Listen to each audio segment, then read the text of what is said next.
Frédéric Decle, bonjour. Bonjour. Quel est le but de cette série de vidéos?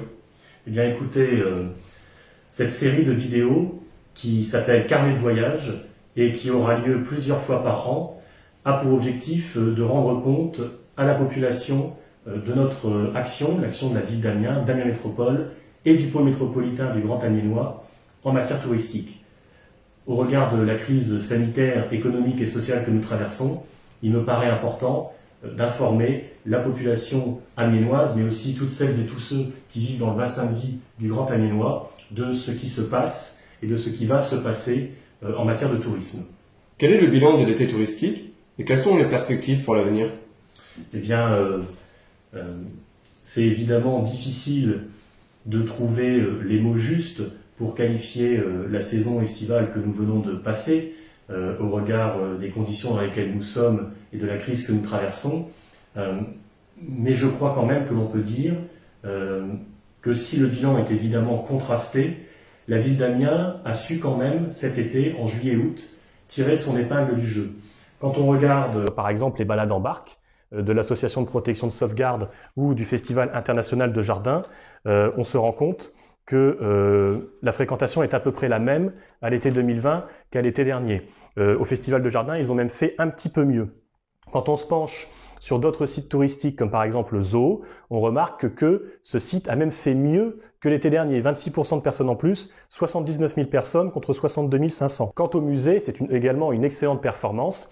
En juillet-août, 11 800 personnes ont franchi les portes du musée, alors qu'en 2016, qui est la dernière année d'exploitation complète du musée, en 2016, au total dans l'année, on a eu 21 000 personnes. Ça veut dire que en 2020, en juillet-août, on a fait plus de la moitié du total de 2016.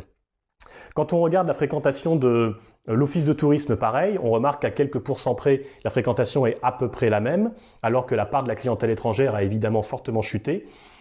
Plusieurs bémols, mais qui peuvent s'expliquer. La maison Jules Verne a fait moitié moins, mais c'est parce que, comme c'est une maison pour des raisons de surface, il a fallu limiter le nombre de personnes chaque jour qui pouvaient la fréquenter.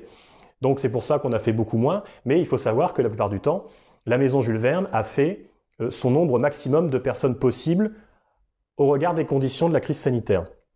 La cathédrale, on a dépassé le seuil des 100 000 personnes contre 135 000 l'été dernier, c'est donc évidemment moins, mais comme avec Chroma où on a fait 94 000, ça n'a pas été quand même sans conséquence sur la restauration. L'objectif, c'était quand même que les personnes qui assistent à Chroma puissent ensuite se restaurer après, c'est pour ça qu'on a maintenu le spectacle d'ailleurs jusqu'au 25 septembre.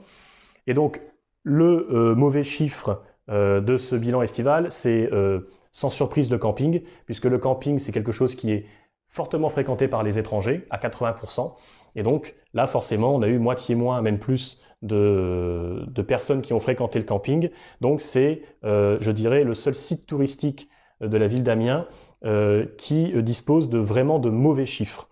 Alors, ces bons chiffres, ou en tout cas ces chiffres corrects que nous constatons, s'expliquent que quand bien même la clientèle étrangère a quasiment disparu cet été, il y a eu un tourisme de proximité qui s'est créé à Amiens. Des Parisiens, des Lillois, des Normands, des gens de la région Grand Est sont venus. Alors, évidemment, nous sommes conscients des difficultés qu'ont traversées et que continuent de traverser les secteurs de l'hôtellerie et de la restauration cette année. Néanmoins, je pense que l'on peut dire que cet été a quand même été une bouffée d'oxygène, notamment pour les restaurateurs.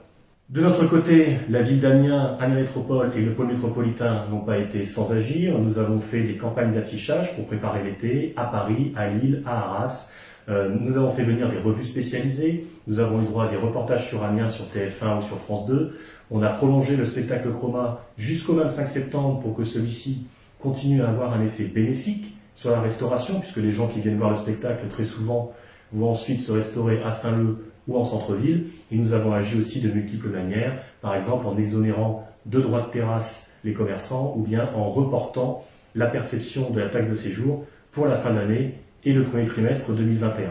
Donc ça, c'était pour cet été. Maintenant, il nous est évidemment difficile de nous projeter sur le très court terme, puisque la crise sanitaire que nous traversons n'est pas finie. Il est même, hélas, probable qu'elle s'aggrave ces prochaines semaines, voire ces prochains mois.